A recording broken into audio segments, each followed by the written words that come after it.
Dan hari ini beliau memutuskan bahwa penersangkaan dengan pasal 32 Undang-Undang ITE itu dikatakan tidak dapat diterima karena masalah timing, karena masalah waktu. Kita sudah mendengar semua pertimbangan dari kuasa-kuasa hukum saya. Ini ada pertimbangan yang berbeda. Kalau dulu mungkin beliau melihat secara komprehensif, ya, secara semuanya. Sekarang hanya melihat waktu saja.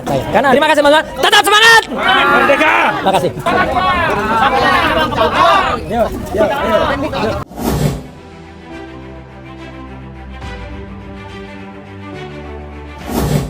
Pertanyaan kita selanjutnya adalah, apakah putusan ini telah mencerminkan suatu nilai dari... Saya kira putusan pengadilan itu tidak selalu mencerminkan hal yang sebenar-benarnya. Permohonan kami diterima, kami mengapresiasi hakim, tetapi pada permohonan pra-peradilan kedua ini, kami melihat bahwa justru ada beberapa hal yang tadi disampaikan oleh Bang RH, misalnya soal pemeriksaan terhadap dalil-dalil pemohon, ya. Terhadap dalil-dalil pemohon, baik terhadap surat permohonan, kemudian juga terhadap replik, juga terhadap proses pembuktian, ada 4 saksi yang kami hadirkan, ada seorang ahli yang kami hadirkan, itu ternyata juga tidak menjadi dasar pertimbangan hakim. Nah, tentu dalam suatu putusan itu kan harus mempertimbangkan banyak hal. Bukan hanya adalah tafsir hakim terhadap aspek formil, tetapi juga terhadap aspek material, yaitu proses pembuktian itu sendiri. Nah, kami melihat bahwa apa yang dibacakan oleh hakim tadi justru tidak menyentuh pada pokok permohonan kami, yaitu menguji sah tidaknya penetapan tersangka dengan menggunakan 2 alat bukti permulaan yang cukup. Hakim hanya menyandarkan pada satu pemikiran, ya itu adalah satu pemikiran hukum ya dari seorang hakim, itu bukan asumsi, tapi itu pemikiran hukum yang tentu debatable ya, dan itu menjadi satu ruang diskusi hukum juga nanti ke depan dalam kerangka kita memperkaya sistem hukum kita. Yaitu apa? Hakim hanya menyandarkan pada penafsiran bahwa timingnya tidak tepat atau timingnya tidak relevan.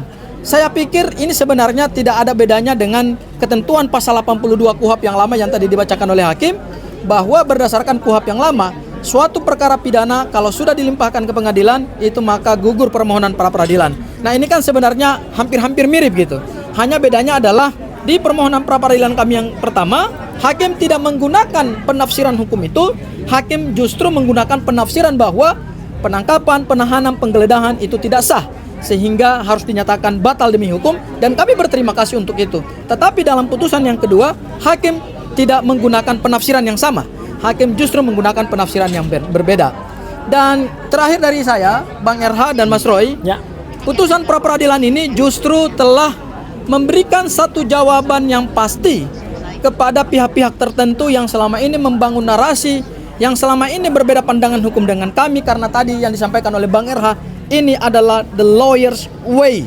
Ini adalah jalan hukum bagi seorang advokat untuk membela kliennya, memanfaatkan atau menggunakan instrumen-instrumen hukum negara yang sah secara undang-undang. Dan ini menjadi jawaban bahwa ada tuduhan-tuduhan yang dialamatkan kepada kami, ya, terhadap Bang RH, kepada saya, kepada Mas Roy, dan semua tim hukumnya Mas Roy, bahwa ini adalah cara untuk kami melakukan pengkhianatan kepada rakyat kalau diterima. Kemudian ini adalah cara untuk kami bergaining, ya, dengan pelapor. Kemudian nanti perkaranya ditutup. Saya kira tidak perlu kami jelaskan secara panjang lebar dengan narasi-narasi yang lain. Saya kira putusan hari ini telah memberikan jawaban bahwa tidak ada sama sekali pengkhianatan dalam permohonan pra peradilan ini. Dan clear bahwa permohonan pra peradilan ini, saya kutip sekali lagi dari apa yang disampaikan oleh Bang RH, ini adalah the lawyer's way, bukan sesuatu yang salah, bukan sesuatu yang clear. Ini adalah sesuatu yang tepat untuk membela kepentingan hukumnya Mas Roy, dan mudah-mudahan ini jadi satu laboratorium hukum, pembelajaran hukum, bahwa kita jangan lelah untuk mencari kebenaran dan keadilan. Ya. Barangkali itu dari saya, Mas Roy. Ya. Selanjutnya saya akan Oke. Ya. Kalian ini ada tambahan Mas Roy aja. Gak apa-apa. Kasih napas. Karena begini, kita hargai ada ahli kami yang kami ajukan yang ingin juga menyampaikan pendapatnya. Ya. Karena bagaimanapun kontes of intellectual itu nggak apa-apa ya. Oke, silakan. Mas Didit. Oke. Terima kasih semuanya. Ya. Ini Pak Didi dulu ya. Ya, saya mau kasih komentar. Kita tidak boleh mengkomentari putusan, Ya. tapi kita boleh mengkomentari pertimbangan hukum hakim. Ya. Itulah yang jadi masalah. Yang pertimbangannya adalah kita mengajukan pra-peradilan secara parsial itu disalahkan. Kemudian dikatakan menyalahgunakan wewenang pra-peradilan. Yang mana itu asumsinya hakim pertimbangannya. Yang kedua, kalau dia bilang begitu, artinya putusannya tidak boleh menolak. Tidak dapat diterima karena hanya kualitas. Itu ngawur, itu tidak profesional hakim kalau begitu. Kalau yang namanya dia bilang hanya bicara soal katanya begini, ini memecah. Siapa bilang kalau misalnya kita ada ditetapkan 5 pasal, kita keberatan 1 boleh. Kenapa nggak boleh? Kita keberatan atas misalnya pasal pembunuhan, ya boleh. Yang lainnya penipuan, pencurian. Iya saya ngakuin, saya mencuri, saya menipu. Tapi saya tidak membunuh, saya keberatan dengan pasal itu. Dan itu pernah dilakukan oleh tim lawyer ini, ya, keberatan tentang 1 pasal. Tidak dibilang begitu pertimbangan hukum, ya, luar biasa ini. Dan kalau misalnya menyalahgunakan wewenang, tidak ada. Kita pemohon itu adalah pencari keadilan, bukan orang yang memiliki wewenang. Menyalahgunakan wewenang pra-peradilan itu siapa? Itulah yang membuat putusan, yang menyalahgunakan kewenangannya dia, ya, sebagai pembuat putusan. Di pertimbangannya itu yang kacau. Nah, materi ini menunjukkan bahwa hakim dalam membuat pertimbangan tidak profesional. Itu bisa dilaporkan. Nggak bisa itu kayak begitu, ya. Membuat analogi sendiri. Di hukum pidana material sudah dilarang. Pasal 1 ayat 2 bahwa pidana tidak boleh dengan analogi. Tetapi di hukum formil pun harusnya demikian. Tidak boleh dengan asumsi, ya. Bagaimana sih orang namanya? Kalau kita aja waktu diperiksa saksi, saya diperiksa sebagai ahli, diberikan waktu yang terbatas, buru-buru. Udah jam segini cukup. Mau diperiksa semuanya, nggak bisa. Semua pasal diulas, bisa berjam-jam. Harusnya hakim memberikan keleluasan untuk pembuktian, tidak buru-buru, ya. Itu juga tidak profesional. Itu menghalangi, ya, keadilan, ya. Percuma kalau kayak begitu. Pertimbangan hukumnya yang sangat tidak bagus, ya. Baik. Ya. Ntar dulu. Ntar dulu. Kalian ini harus in order, ya kan? Bentar, saya dengerin Mas Refli dulu. Ya, kita hargai pendapat, ya. Kita harus bedakan pendapat lawyer Mas Roy dan pendapat ahli, ya. Pendapat ahli tentu independently. Jadi pendapat yang terpisah, bukan bagian dari tim, tetapi adalah pendapat ahli yang kami ajukan dan kita hargai bahwa itulah pendapat dia yang mengatakan bahwa putusan ini ngawur, ya. Nah, tetapi bagi kita lawyer, kita hargai pendapat tersebut. Tetapi kita juga saling menghargai. Nah, karena saling menghargai, this is the time for. Oke. Baik. Assalamualaikum warahmatullahi wabarakatuh. Ya.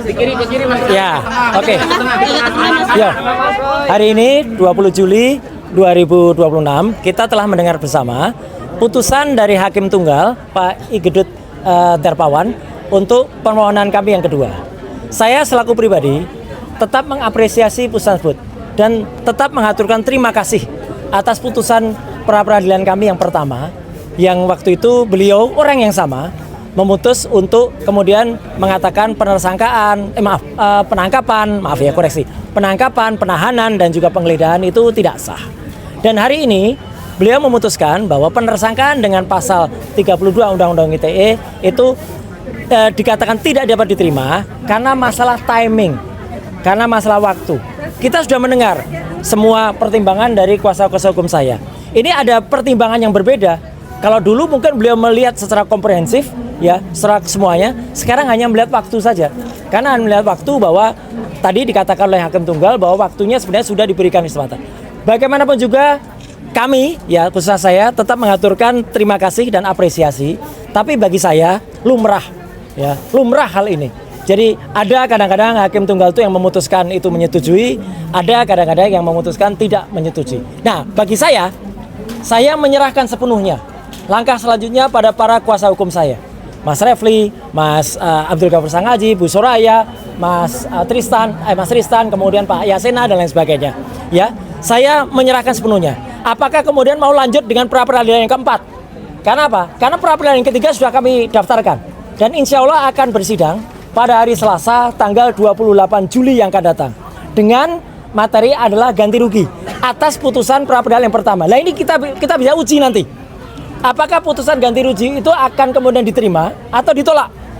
Karena kalau kemudian itu ditolak, nah tentu saja ini ada hal yang big question mark ya, tanda tanya besar. Karena putusan yang pertama itu sudah diterima, hanya waktu itu memang belum sempat kita mohonkan. Jadi sekali lagi, semua pertimbangan dari kuasa hukum saya itu saya patuhi dan saya ikuti, dan teman-teman mohon bersabar, termasuk juga forum pengadilan negeri di Jakarta Timur mohon bersabar juga, patuhilah KUHP. Ya, kitab undang-undang hukum acara pidana kita mempersyaratkan selesaikan dulu pra peradilan. Apakah pra peradilannya nanti akan diajukan lagi atau tidak? Tunggu saja tanggal mainnya. Jadi dari saya itu saja, kita tetap bersyukur, tetap kita tidak lupa memohonkan ridho dari Allah Subhanahu wa taala. Semoga di putusan yang ketiga besok ya, hakim kembali diberikan pencerahan, hakim kembali diberikan pikiran yang lurus. Mungkin tidak sekedar hanya mempertimbangkan satu faktor saja, yaitu timing. Ya, itu yang ingin saya sampaikan. Sekali lagi terima kasih. Wassalamualaikum warahmatullahi wabarakatuh. Ya, terima kasih. Nah, nanti tunggu tanggal mainnya, tunggu hasil keputusan dari para kuasa hukum saya. Terima kasih teman-teman. Tetap semangat. Merdeka. Terima kasih. Ya. Udah cukup ya? Cukup. Mas, Yuk, terima kasih. Cukup. Kalau mau udah stop silakan. Mas foto dulu, Mas foto dulu. Yuk, yuk, yuk. Kepal. Yuk.